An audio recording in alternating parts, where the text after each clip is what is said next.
Alhamdulillah ya Allah sabar ya Allah balasan Allah.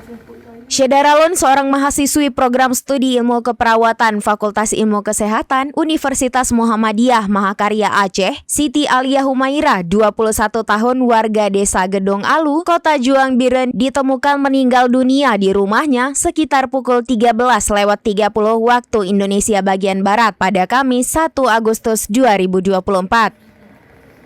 Kasus meninggalnya mahasiswa tersebut mendapat atensi khusus jajaran Polres Biren dan akhirnya kurang dari 1 kali 24 jam pelaku pembunuhan berhasil ditangkap. Kejadian tersebut pertama kali diketahui orang tuanya bernama Nurlelawati, 53 tahun. Saat itu ia membangunkan anaknya untuk salat zuhur. Namun betapa kagetnya saat dibangunkan, almarhumah Siti Alia Humaira sudah dalam keadaan meninggal dunia dengan kondisi leher terdapat luka goresan dan memar, mulut dan hidung mengeluarkan darah. Setelah mendapatkan laporan kejadian tersebut, Satreskrim bersama unit identifikasi Polres Biren didampingi Polsek Kota Juang langsung melakukan TKP.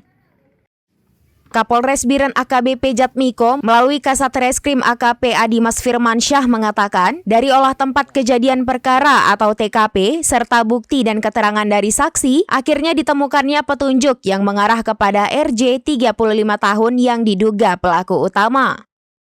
Tersangka berhasil ditangkap di kawasan Desa Mese, Kecamatan Kutablang.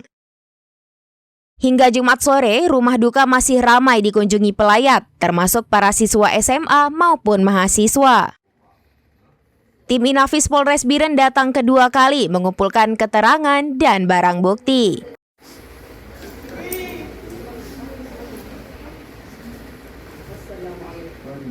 Dari Biren, Yusmandin Idris, serambinews.com. Download Tribun X sekarang, menghadirkan lokal menjadi Indonesia.